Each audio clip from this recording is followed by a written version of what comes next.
Hello, नमस्कार। कैसे हैं आप लोग? 10th क्लास की मैथ्स में हम कल साइक्लिक क्वाड्रिलेटरल पढ़ाए थे। साइक्लिक क्वाड्रिलेटरल में एक चीज बतानी छूट गई है। सपोज करिए कि ये कोई साइक्लिक क्वाड्रिलेटरल है ABCD। ऑब्जेक्ट एंगल का सम होता है ये 180 डिग्री। A+C या B+D मैंने पढ़ाया था। अगर इसमें कोई एक साइड बढ़ा दी जाए तो ये एंगल जो बनता है एक्सटीरियर एंगल कहलाता है। ये exterior angle opposite interior angles के इक्वल होता है। यानी अगर यहाँ पर एंगल ये थीटा है तो ये भी थीटा होगा। क्यों होगा?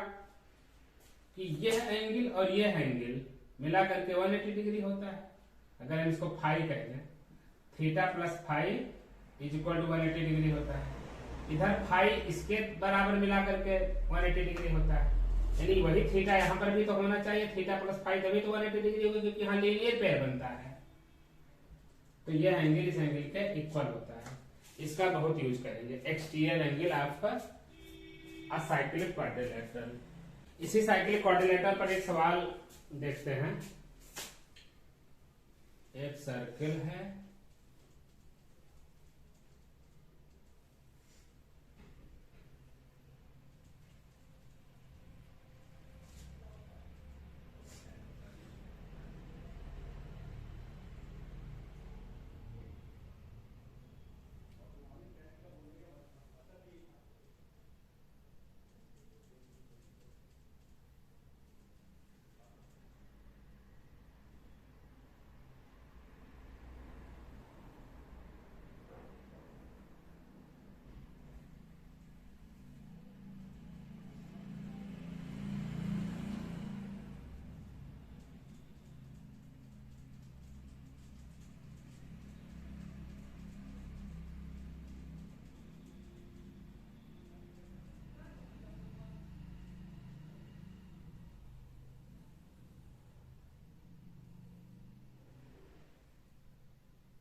तो बनाना है बहुत कठिन काम है।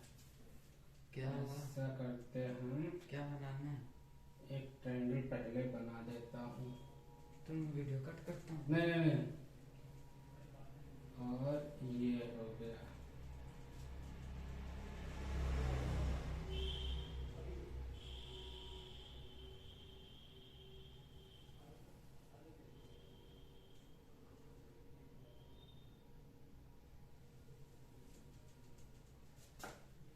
यहाँ पर नेमिंग है A B, यहाँ Q C D P। इस एंगल की वैल्यू है 60, इसकी 80, 60 80। कह रहा है in the given figure angle A is equal to 60 degree, angle A is equal to 60 degree and angle B is equal to 80 degree. Find the measures of angle DPC. First angle DPC निकालना है और second angle BQC निकालना है। BQC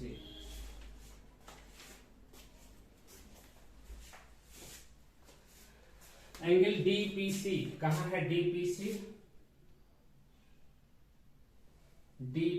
ए है angle, तो angle तो पहुंच जाएगा ये ABC वाले ट्रायंगल में, ABP वाले में। तो सॉल्यूशन इसका देखिए। इन ट्रायंगल ABP ये 60 है, 80 है, 60 प्लस 80 और plus angle P is equal to 180 degree आएगा। यानी angle P is equal to 8 से 14 140 उधर जाएगा 40 डिग्री। ये आंसर हो गया, कोई दिक्कत नहीं। फिर एंगल BQC ये एंगल चाहिए। ये एंगल अगर हम देखें कि ये ट्रायंगल, ये एंगल अगर मालूम हो जाए, यहाँ पर 60 मालूम हो जाए, तो एक चीज देखिए अगर मैं इस एंगल की बात करूं तो यह एंगल इज इक्वल टू यहां होगा, अभी जो प्रॉपर्टी बताया है, एक्सटीरियर एंगल होगा ए बी सी डी, ये चारों सर्कल पर लाई करते हैं, साइक्लिक क्वाड्रिलेटर बनाते हैं, A B C D cyclic quadrilateral बनाते हैं। यह साइड बढ़ा दिया है तो एक्सटीरियर एंगल बनना, और ये 80 के इक्वल हो जाएगा, ये 80 के। तो अगर 80 के होगा तो ये किसके बराबर हो जाएगा, 100 के हो जाएगा, 100 के हो जाएगा। अब यहाँ 100 हो गया, यहाँ 60 हो गया, मिला करके 160 हो गया। कितना होता है यहाँ करके 20 हुआ, क्योंकि एक ट्रायंगल पूरा ले लेते हैं, ए क्यू डी में। तो सेकंड पार्ट के लिए प्रूफ में लिखेंगे since exterior angle PDC, exterior लिखने की जरूरत नहीं है, angle PDC is equal to angle CBA, और CBA की value 80 degree.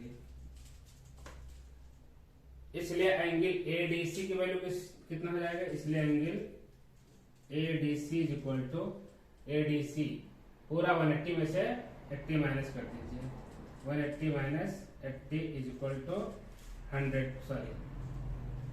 Degree. Now in triangle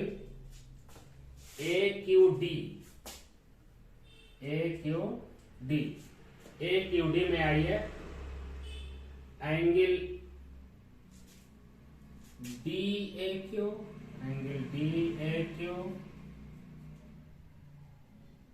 DAQ, इसका नाम पढ़ेंगे DAQ, ADQ यानी इस एंगल का नाम एंगल ADQ, प्लस यहां से एंगल Q, ये तीनों का सम 180 डिग्री होगा।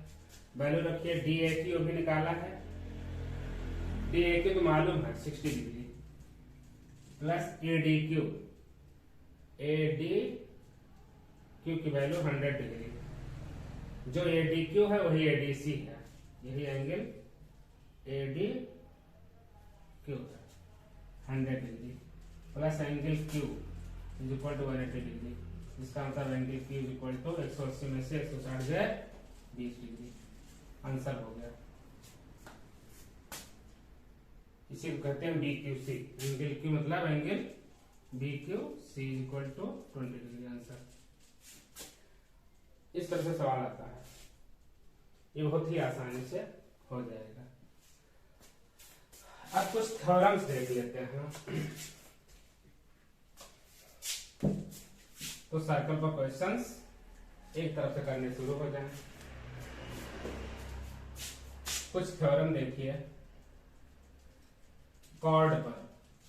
आप 9th में पढ़े होंगे कि ये कोई कॉर्ड होती है, सेंटर से अगर मिलाया जाता है, परपेंडिकुलर आता है तो इसके मिड पॉइंट पर पड़ता है। अगर ये भी एक कॉर्ड है, परपेंडिकुलर आएगा तो मिड पॉइंट पर पड़ेगा, या अगर सेंटर से हम मिड पॉइंट को मिला देते हैं तो वो परपेंडिकुलर हो जाता है। यानी कि सेंटर से परपेंडिकुलर डाला जाए कॉर्ड पर तो मिड पॉइंट पर पड़ेगा, या अगर मिड पॉइंट को ज्वाइन किया जाए सेंटर से तो वो परपेंडिकुलर होगा। दूसरी चीज पढ़ा था कि अगर इक्वल कॉर्ड्स हैं तो वो सेंटर से बराबर दूरी पर भी होती हैं, या सेंटर से बराबर दूरी पर जो कॉर्ड होंगी वो कॉर्ड आपस में बराबर भी होंगी, उल्टा और सीधा दोनों होंगे। यानी अगर इक्वल दूरी पर हैं तो कॉर्ड की लेंथ बराबर होगी, अगर दोनों कॉर्ड की लेंथ इक्वल है तो सेंटर से बराबर दूरी पर होंगे। ये सब आपने पढ़ रखा है। अब यहां पर एक थ्योरम आती है कि अगर दो कॉर्ड एक दूसरे को काटती हैं, यानी AB एक कॉर्ड है और CD एक कॉर्ड है, इसी तरीके से हम दूसरा फिगर बना सकते हैं। वही AB और CD कॉर्ड, ये मान लेते हैं AB है और ये CD है, लेकिन ये बाहर जाके मिलेंगे, अंदर नहीं मिलेंगे, P पॉइंट पर ही। जैसे यहाँ P पर इंटरसेक्शन दिखाया, वहां पर भी P पॉइंट पर ही इंटरसेक्शन दिखाया। तो ये कहते हैं कि दोनों कॉर्ड इंटरनली डिवाइड करते हैं, इंटरसेक्ट करते हैं, और यहाँ पर एक्सटर्नली इंटरसेक्ट करते हैं। इसमें जो थ्योरम का प्रूफ है वो हम आपको दिखाते हैं।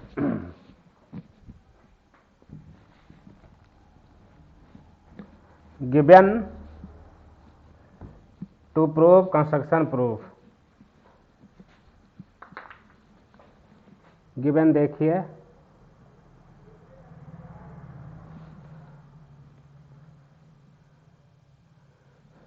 AB and CD, AB and CD are two chords intersected at point P। दोनों के लिए सेम है, गिवन हो गया। टू प्रूव, इसमें प्रूव करना है कि जिसके जो पार्ट कटते हैं, ए बी के काट कटेंगे पी ए और पी बी, इनका प्रोडक्ट सी डी वाले में पी सी और सी डी। ये बहुत गजब के थ्योरम है, बहुत इम्पॉर्टेंट है, बहुत ज़रूरी है, बहुत काम आती है। P A P B equal to P C P D. Construction करना होगा। कंस्ट्रक्शन इसलिए कि चूंकि 4 पॉइंट इसके सर्कल पर लाई करते हैं तो साइकिल क्वाड्रिलेटरल बना लेते हैं। हम किसी को भी ज्वाइन कर देते हैं। चलो ए सी और बी डी को ज्वाइन किया, तो यहाँ पर भी ए सी और बी डी को ही ज्वाइन करेंगे, यानी कंस्ट्रक्शन एक ही बार में दोनों के लिए हो जाएगा। Join A C and B D, join A C and B D. Construction के बाद अब प्रूफ।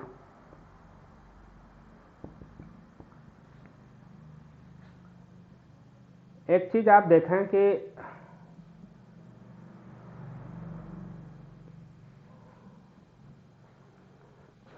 इसको मिला देने से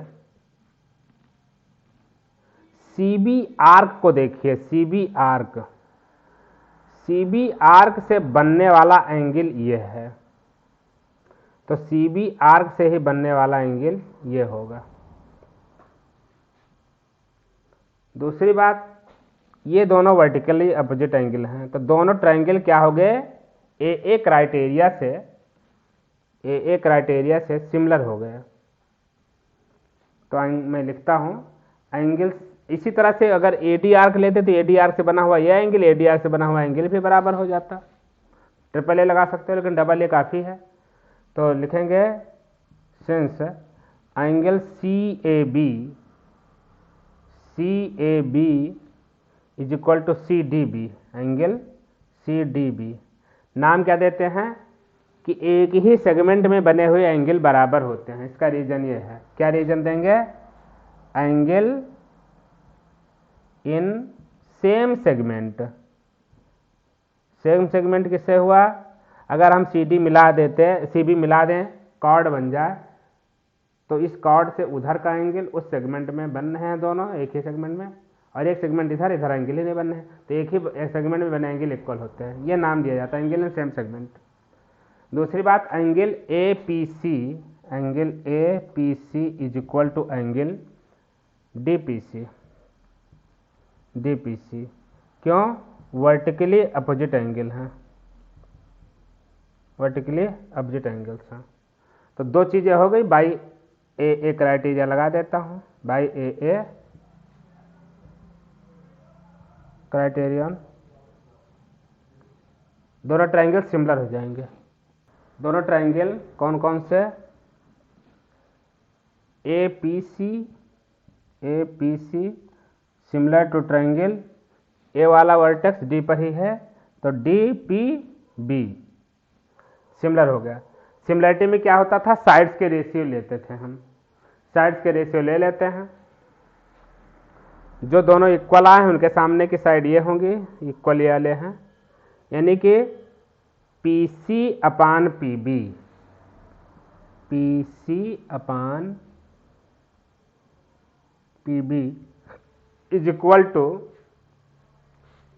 ये तो वर्टिकली अपोजिट हो गए, छोड़ दिए, इनके सामने वाली साइड, इनके सामने साइड पी ए है और इनके सामने P D, P A upon P D, P A upon P D, cross multiply कर देते हैं, P A into P B is equal to P C into P D.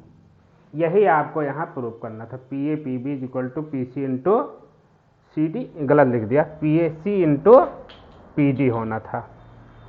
तो P A P B is equal to P C P D पहले वाले figure से proof हो गया। Second वाले में क्या करेंगे? सेकंड वाले में यह एंगल साइकिल क्वाड्रिलेटरल चूंकि बन रहा है तो सेकंड में प्रूफ देखते हैं। सेकंड वाले फिगर में since A B D C is cycle quadrilateral, A B D C is a cyclic quadrilateral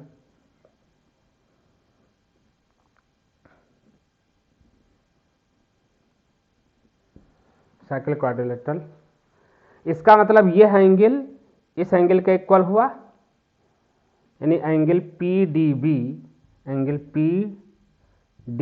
is equal to, अभी स्टेयर एंगल का सामने प्रॉपर्टी बताई थी, P D B is equal to angle C A P and angle. और एक चीज देखिए, हम एक बार एक छोटा वाला ट्रायंगल लेंगे, एक बार बड़ा वाला लेंगे। उसमें फायदा क्या है? एंगल पी दोनों में कॉमन है। अब ये फिर नहीं लिखने की जरूरत है कि ये वाला एंगल इस एंगल के बराबर होगा, चाहे तो ये भी लिख दें, यानी तीनों एंगल। तो ये जो छोटा वाला ट्रायंगल है ये छोटा और पूरे बड़े वाले के सिमिलर ठहरेगा। तो angle P is equal to angle P, तो लिख देता हूं now in triangle P B D and triangle P B वाला वर्टेक्स सी पर लाई करेगा तो पी सी ए। अभी ऊपर हमने प्रूव किया कि P D B is equal to angle C A P, और दूसरा angle P is equal to P लिख देंगे, कॉमन इन बोथ।